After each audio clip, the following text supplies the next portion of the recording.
एक गांव में एक औरत टमाटर बेचने का काम करती थी। उसका नाम था मीरा। मीरा रोज सवेरे गांव के बाहर लगने वाली बड़ी सब्जी मंडी में जाके ताजे ताजे लाल टमाटर लाती और उन्हें गांव में घूम घूम कर बेचती। टमाटर ले लो टमाटर, ताजे ताजे लाल लाल टमाटर, टमाटर ले लो।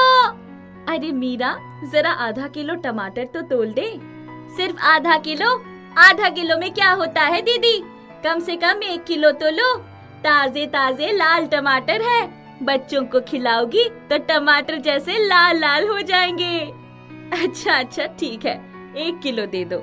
मीरा आगे चल पड़ती है। अरे मीरा बहन, जरा 1 किलो टमाटर तो तोल देना। क्यों नहीं भाई साहब, अभी लो। मीरा उस आदमी को 1 किलो टमाटर देके आगे बढ़ जाती है।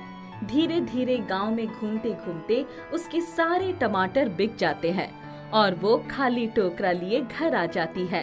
अरे वाह, आज तो अच्छी कमाई हो गई है। अगर ऐसे ही अच्छी कमाई होती रहेगी तो मैं जल्दी ही एक बड़ी दुकान खोल सकती हूँ। मीरा अपनी एक बड़ी सब्जी की दुकान खोलना चाहती थी, जिसके लिए वो पैसे जोड़ रही थी। अगले दिन मीरा जब सब्जी मंडी जाती है टमाटर खरीदने, तो उसे नजर एक दुकान के बाहर लगे टमाटर के ढेर पर पड़ी। टमाटर दिखने में अच्छे लग रहे थे, लेकिन कोई उन्हें खरीद नहीं रहा था। भैया, ये टमाटर कैसे हैं? इन्हें अलग से क्यों रखा हुआ है? बहन, ये टमाटर कुछ दिन पुराने हैं, ताजे नहीं। मैं इन्हें छटाई करके अलग निकाल देता हूँ। यदि किसी को कम कीमत पर ये टमाटर चाहिए होते हैं तो उसे दे देता हूँ, नहीं तो फेंक देता हूँ। यदि मुझे 20 किलो खरीदने हो तो कितने के पड़ेंगे? 20 किलो 300 रुपए में दे दूंगा। मैं ताजे टमाटर खरीदती हूँ जो मुझे 500 रुपए में 20 किलो के मिलते हैं, और यदि मैं ये कुछ पुराने टमाटर खरीदूं तो ये मुझे 300 रुपए में पड़ेंगे, जिसमें मुझे 200 रुपए का फायदा, और फिर मैं इन टमाटर को उस दाम पर बेचूंगी जिस पर मैं ताजे टमाटर बेचती हूँ, तो मुझे अच्छा मुनाफा हो जाएगा। मैं जल्दी ही अपनी बड़ी सी दुकान खोल सकूंगी। भैया, मुझे ये 20 किलो टमाटर दे दो। दुकानदार से मीरा 20 किलो टमाटर खरीद लेती है और गांव जाकर उसी दाम पर बेचती है जिस दाम पर वो पहले टमाटर बेचती थी। टमाटर ले लो, ताजे ताजे टमाटर। लाल लाल टमाटर खाओगे तो लाल जैसे हो जाओगे। ले लो टमाटर। अरे ओ मीरा, जरा 1 पाव टमाटर तो दे दे। क्या माँ जी, बस 1 पाव? कम से कम 1 किलो तो ले लो। अच्छा चल, एक काम कर, आधा किलो कर दो। मीरा बूढ़ी औरत को वो पुराने टमाटर उसी दाम में बेचती है जिस पर वो पहले बेचा करती थी। उस दिन भी मीरा को सभी टमाटर अच्छे दाम पर बिक जाते हैं। वो घर आकर पैसे गिनती है। अरे वाह, आज तो अच्छी कमाई हो गई है, और पुराने टमाटर खरीदकर कुछ और पैसे भी बच गए। अब तो मैं जल्दी ही एक बड़ी सी दुकान की मालकिन बन जाऊंगी। मीरा के मन में लालच घर कर गया था। अब वो प्रतिदिन मंडी से पुराने टमाटर कम दाम पर खरीदकर गांव में अच्छे दामों पर बेचती, जिससे उसके पास पैसों की खूब बचत होती। एक दिन एक औरत मीरा से उसके टमाटर की शिकायत करती है। अरे ओ मीरा, आजकल कैसे टमाटर लाती है तू? ना उसमें रस है और ना ही स्वाद। टमाटर काटो तो कुछ बदबू भी आती है, जैसे पुराने टमाटर हो। अरे ऐसे कैसे हो सकता है? मैं तो मंडी से एकदम बढ़िया ताजे टमाटर लाती हूँ।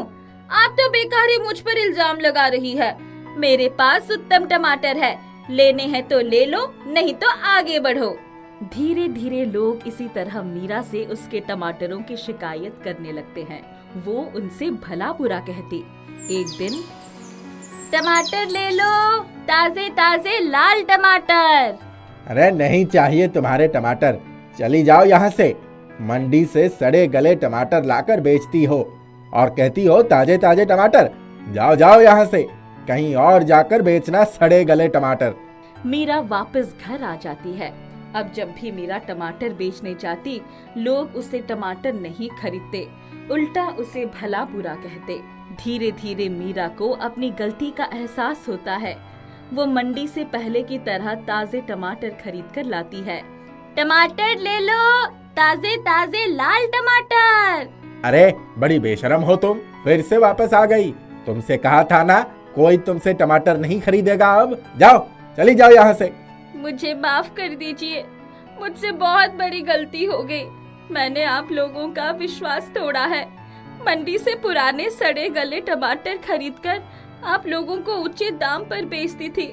मैं एक बड़ी सी सब्जी की दुकान खोलना चाहती थी और इसलिए मेरे मन में लालच आ गया था और अपने लालच में मैंने अपने लोगों के साथ छल किया। मुझे माफ कर दीजिए, मैं अब कभी ऐसा नहीं करूंगी। अब से मैं ताजे टमाटर ही बेचूंगी। आप चाहे तो चक्कर देख लीजिए। गांव के कुछ लोग मीरा के लाए टमाटर चक्कर देखते हैं। हाँ, ये टमाटर तो ताजे हैं, लेकिन याद रखना, यदि फिर कभी तुमने हमारे साथ छल किया तो कोई तुमसे टमाटर नहीं खरीदेगा। नहीं नहीं, फिर कभी ऐसी गलती नहीं होगी। सब लोग मीरा से टमाटर खरीदते हैं और मीरा खुशी खुशी घर वापस आ जाती है। दूर कहीं एक गांव में एक मेहनती लोहार रहता था। उसका नाम राम प्रसाद था। वो दिन रात बहुत मेहनत करता था और खेती करने के औजार बनाता था। उसका एक छोटा सा खुशहाल परिवार था, जिसमें उसके 2 बच्चे और एक बीवी थे। एक दिन सुबह सुबह राम प्रसाद ने अपनी पत्नी से कहा, सुनो, जरा जल्दी से कुछ रोटियां बना दो, मैं बाजार के लिए निकल रहा हूँ और लगता है मुझे आने में आज रात हो जाएगी। थोड़ी देर बाद खाने के सामान और पानी लेकर वो बाजार की ओर निकल गया। बाजार का रास्ता एक घने जंगल से होकर गुजरता था। कुछ दूर जाने के बाद राम प्रसाद ने देखा कि एक बूढ़ा आदमी भगवान का नाम जप रहा था और जोर जोर से हंस भी रहा था। वो उनके पास गया और बोला, बाबा जी, क्या बात है, आप इतना क्यों हंस रहे हो? तब बाबा ने बोला, अरे बेटा राम प्रसाद, आओ, मैं तुम्हारा ही इंतजार कर रहा था। राम प्रसाद चौंक जाता है। बाबा जी कहते हैं, राम प्रसाद, क्या तुम अपने खाने में से थोड़ा सा खाना मुझे खिला सकते हो? मुझे बहुत भूख लगी है। राम प्रसाद खुशी से जवाब देता है, क्यों नहीं बाबा जी। और राम प्रसाद पोटली में से कुछ रोटियां निकालकर बाबा को खाने के लिए दे देता है।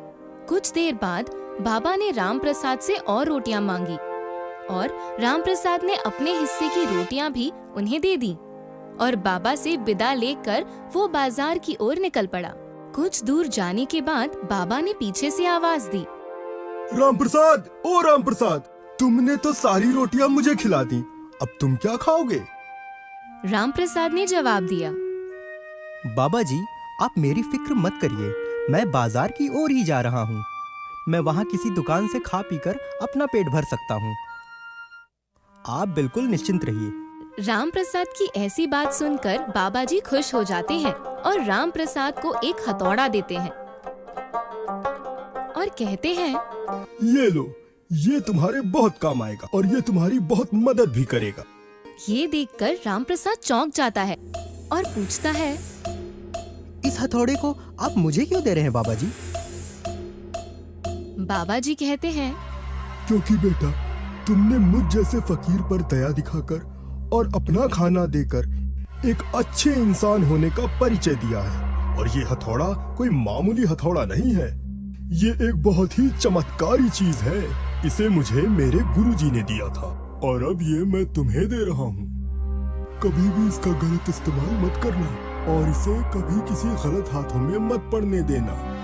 ये कहकर बाबा जी अचानक गायब हो जाते हैं। ये सब देखकर राम प्रसाद वो हथौड़ा लेकर बाजार की ओर निकल पड़ता है। दूसरे दिन से राम प्रसाद हथौड़ा लेकर अपनी दुकान में काम करने लगा। जब वो हथौड़ा किसी लोहे पर पड़ता तो अपने आप बर्तन में बदल जाता।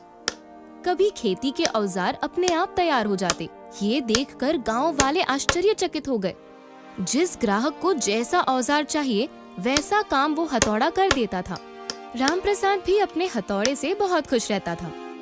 एक दिन गांव के मुखिया ने राम प्रसाद को घर पर बुलाया और कहा, राम प्रसाद, तुम जानते हो गांव वालों को शहर जाने में कितनी परेशानी होती है। 2 दिन लग जाते हैं। तुम्हारे पास जो जादुई हथौड़ा है, क्या तुम उससे उस पहाड़ को तोड़ने में हमारी मदद कर सकते हो और गांव की खुशहाली क्या ला सकते हो? राम प्रसाद कहता है। क्यों नहीं मुखिया जी, मैं तो गांव के लिए कुछ भी कर सकता हूँ। मुखिया जी उसे उस पर्वत के पास ले गए। राम प्रसाद ने अपने जादुई हथौड़े को आदेश दिया। हे जादुई हथौड़े, जाओ और उस पर्वत के छोटे छोटे टुकड़े कर दो। हथौड़ा वहाँ से उड़ता है और देखते ही देखते पहाड़ को कुरेद डालता है। जल्दी ही गांव के लोगों ने उस जगह पर पानी और मिट्टी डालकर एक सुंदर रास्ता तैयार कर दिया। मुखिया जी ने राम प्रसाद को शाबाशी देते हुए कहा, आज तुम्हारी वजह से यह मुश्किल काम सफल हो गया। पूरे गांव को तुम पर नाज है। घर आकर राम प्रसाद के मन में एक बात आती है। वो सोचता है, पहली बात तो ये है कि मेहनत का काम तो हथौड़े ने किया, और दूसरी बात ये है कि नई सड़क का जो लाभ होगा वो पूरे गांव वालों को मिले, तो फिर इसमें मेरा क्या फायदा है। हताश होके वो दोबारा जंगल की ओर प्रस्थान करता है। थोड़ी दूर चलने के बाद राम प्रसाद को फिर से वो बूढ़ा आदमी वहीं मिलता है। राम प्रसाद उस बूढ़े आदमी को अपनी पूरी कहानी बताता है। कहानी सुनकर बूढ़ा आदमी राम प्रसाद को हथौड़े की वास्तविकता समझाते हुए कहता है, हथौड़े का प्रयोग बल से नहीं बुद्धि से होता है। वो राम प्रसाद को समझाता है कि हथौड़े की एक नहीं अनेक काम और फायदे हैं। इसके बाद से राम प्रसाद समझता है कि उसका उपयोग कैसे करना है।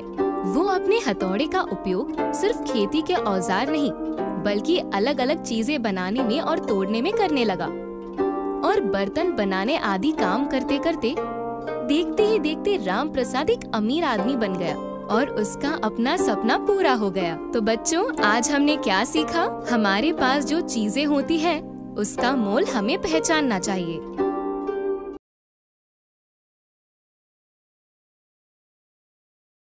कुछ समय पहले की बात है। नेहा नाम की एक लड़की थी। नेहा वैसे तो बहुत अच्छी लड़की थी, लेकिन उसकी एक बुरी आदत थी। वो दिखावा बहुत करती थी। एक दिन जब वो अपने दोस्त के साथ स्कूल के ग्राउंड में बैठी हुई थी, तभी नेहा ने टीना से कहा, तुम्हें पता है, हमारे घर में एक नया कंप्यूटर आया है। हम उसे जो भी कहते हैं वो फटाक से कर देता है। और पता है, इन छुट्टियों में मेरे पापा नई महंगी कार भी लेने वाले हैं। टीना नेहा से कहती है, नेहा, तुम बहुत लकी लड़की हो। नेहा सच में एक लकी लड़की थी, क्योंकि वो बहुत अमीर घर से थी। लेकिन एक चीज ऐसी थी जो उसके पास भी नहीं थी, जिसकी वजह से वो उदास रहा करती थी। एक दिन जब उसका बर्थडे था, तब वो अपने कमरे में उदास बैठी थी। मेरे मम्मी पापा कितने अमीर हैं, पर इतनी अमीरी का क्या फायदा। हमेशा वो काम में व्यस्त रहते हैं और मेरे लिए उनके पास बिल्कुल भी समय नहीं रहता।